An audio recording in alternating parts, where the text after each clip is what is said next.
Olá pessoal, então sejam bem-vindos à nossa aula 2, que tem como título Soluções Parte B. Então nós vimos um pouco sobre soluções parte A na aula passada, vamos falar sobre parte B e ainda teremos uma aula sobre a parte C, sobre soluções. Lembrando sempre para vocês, sempre teremos videoaulas ali gravadas no seu Google Sala de Aula, como também atividades semanais. Então não deixem de assistir às aulas e não deixem de fazer as suas atividades. Então, sem mais delongas, vamos para frente, vamos para a nossa aula de hoje, que é bem rápida e bem direta para as soluções. Então, quando falamos de soluções, uma das coisas que precisamos fazer é definir o que é uma solução, como já temos falado nas aulas passadas. Então, soluções são misturas homogêneas de duas ou mais substâncias. Então, observe aqui, eu tenho dois frascos. O primeiro frasco eu tenho água, né, que seria o solvente, e eu tenho açúcar, que está sendo adicionado aqui dentro desse frasco com água. Então, depois de algum tempo, né, misturado essa água e esse açúcar, nós vamos ter uma solução de açúcar e água. Então, aqui nós temos que entender o seguinte, que o soluto será aquele que tem a menor quantidade e este terá o nome de disperso. Disperso também é chamado de soluto, ou soluto também é chamado de disperso, e o soluto geralmente é aquele que está em menor quantidade. E o solvente, ele é chamado de dispersante, e é aquele que geralmente e de forma predominante é o que está em maior quantidade. Então, nesse caso, onde nós estamos vendo aqui a água como solvente e o açúcar como soluto, nós temos a água como sendo dispersante porque está em maior quantidade e o açúcar sendo disperso porque ele está em menor quantidade. Então, disperso, soluto, menor quantidade. Dispersante, solvente, maior quantidade.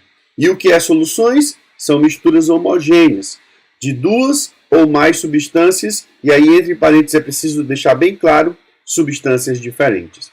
Então, as soluções elas podem ser classificadas de três formas, pelo menos. Elas podem ser chamadas de solução sólida, solução líquida e uma solução gasosa. Então, como solução sólida, nós temos aqui uma liga metálica. É o caso, por exemplo, do ouro, o ouro 18 quilates.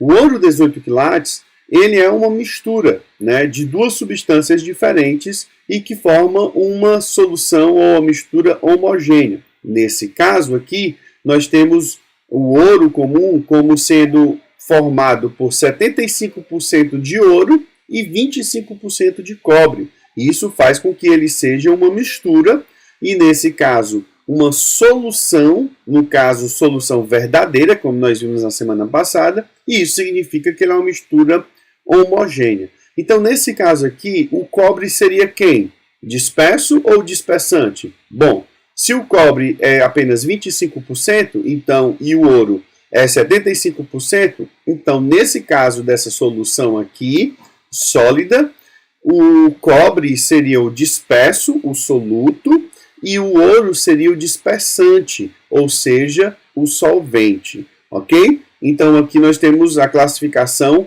sólido, de soluções sólidas. Nós temos um outro tipo de solução, que seria a solução líquida.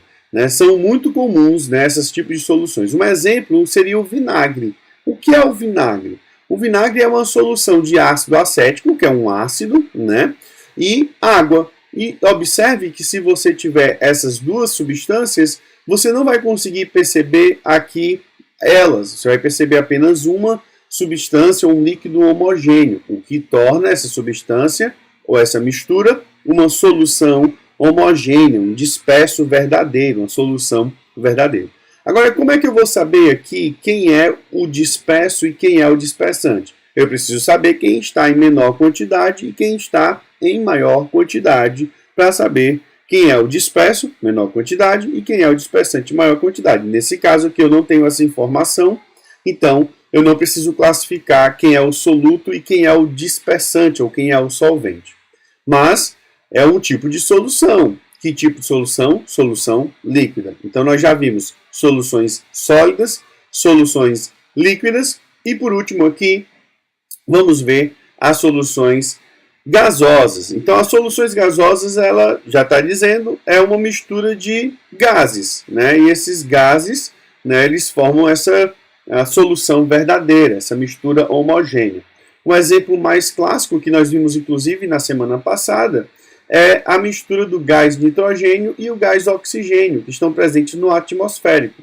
Eles formam a solução verdadeira. Quem é o disperso e quem é o dispersante? Depende das quantidades. No caso, né, o nitrogênio e o oxigênio precisam saber, né, quem é que estaria em maior quantidade e menor quantidade, para saber quem é o soluto e quem é o solvente, ou seja, quem é o disperso e quem é o dispersante. Então, são 3 as classificações das soluções: as soluções sólidas, as soluções líquidas e as soluções gasosas. Todos eles formam misturas homogêneas, todos eles têm 2 ou mais substâncias diferentes. A próxima coisa seria sobre a regra da solubilidade. O que é a solubilidade? Solubilidade é a capacidade de uma substância dissolver outra. Então, existe uma regra. A regra se chama regra da solubilidade. Então, como é que uma substância dissolve outra e por que a substância não dissolve outra? Né? Então, isso está relacionado com a regra. E a regra diz o seguinte, né, de forma bem rápida e tranquila e bem simples. Uma substância polar tende a dissolver substâncias polar. Uma substância apolar tende a dissolver uma substância apolar. Então, isso trata da característica da substância, que nós vemos isso em ligações químicas, lá no primeiro ano, né, as propriedades das ligações químicas. Então, uma regra mó, aqui uma regra de ouro, é o seguinte, é que semelhante dissolve semelhante. Então, somente substância polar pode dissolver substância polar. Substância apolar irá dissolver substância apolar. Nunca uma substância polar irá dissolver uma apolar, ok? E nunca uma apolar irá dissolver uma apolar, ok? Então, sempre polar com polar, apolar com apolar. Nunca, certo? Polar e apolar, e nunca apolar com polar, ok? Então, isso precisa ficar bem claro na mente, né, que uma substância polar, ela só irá dissolver uma substância polar. Então, quando nós temos uma mistura homogênea, é porque todas as substâncias que estão ali presentes são polares, ou todas as substâncias que estão presentes ali são apolares. Quando você vê uma mistura que é heterogênea, é porque você tem uma substância polar e o apolar. E essas substâncias, elas não se solubilizam, né? Elas não se tornam homogêneas. Então, aqui nós vamos ver o caso da água, o álcool comum, né? O etanol, no caso, e a gasolina. Então, observe que a água é uma substância polar. Precisa lembrar disso. A água é uma substância polar. A água é o que, pessoal? Polar.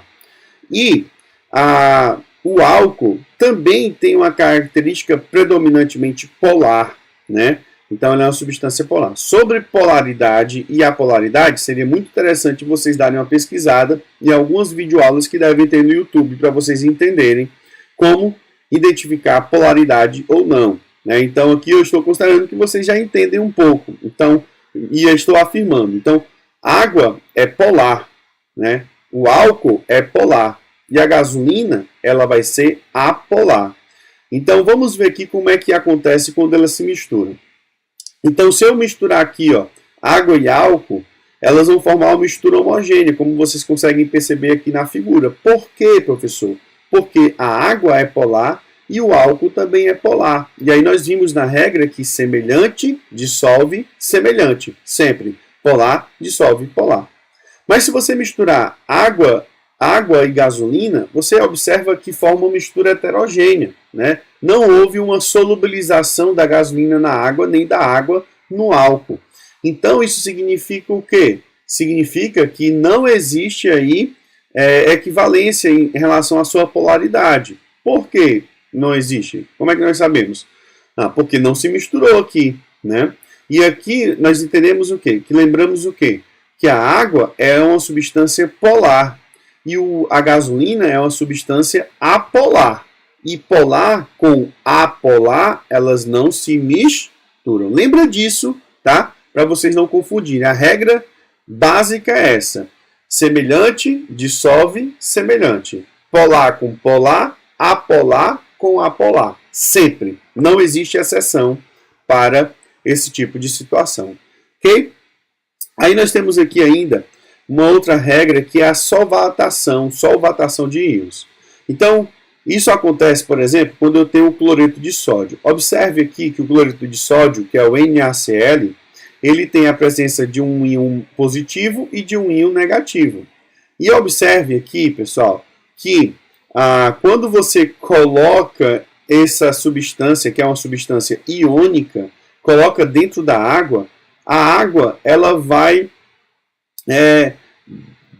quebrar essas moléculas de sais por uma atração eletrostática. Então, o que acontece? A água tem um lado positivo, que é o lado dos hidrogênios, e a água tem um lado negativo, que é o lado do oxigênio. E aí, o que vai acontecer para esse sal se dissolver dentro da água? Uma solvatação, né?